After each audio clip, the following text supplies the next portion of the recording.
نحمد ونصلي على رسوله الكريم أما بعد السلام عليكم ورحمة الله وبركاته قال رسول الله صلى الله عليه وسلم قد أفلح من هدي إلى الإسلام ورزق كفافا. Dans ce hadith, le prophète sallallahu alayhi wa sallam dit dans ce sens: a réussi sa vie dans ce monde et dans le akhirat, c'est-à-dire dans l'au-delà, celui qui a été guidé par Allah subhanahu wa ta'ala vers l'islam et l'iman. Et celui à qui Allah tabaraka wa ta'ala a donné assez et suffisamment pour vivre sur terre. Dans ce hadith, le prophète sallallahu alayhi wa sallam nous donne la bonne description de celui qui a réussi sa vie sur terre.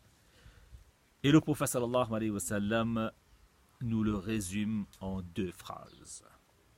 Celui à qui Allah tabaraka wa ta'ala a donné le tawfiq d'être musulman et d'être mu'min, d'être croyant, eh bien il a atteint le but de sa vie.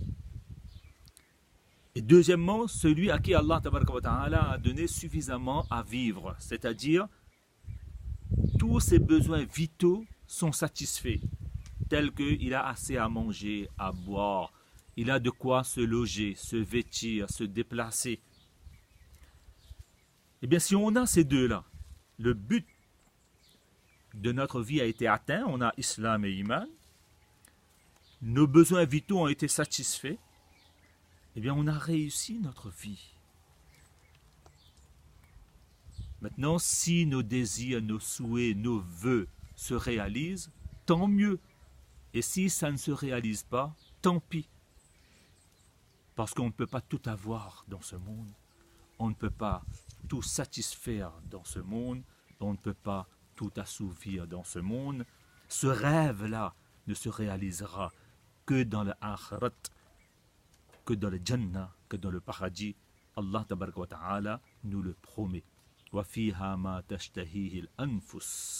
Dans le paradis, dans ce lieu de bonheur et de salut éternel, vous pourrez satisfaire tous vos désirs, tous vos vœux, tous vos souhaits. Mais ici, dans ce monde, celui qui a atteint son but, le but de sa vie, et celui dont les besoins ont été satisfaits, il a réussi sa vie.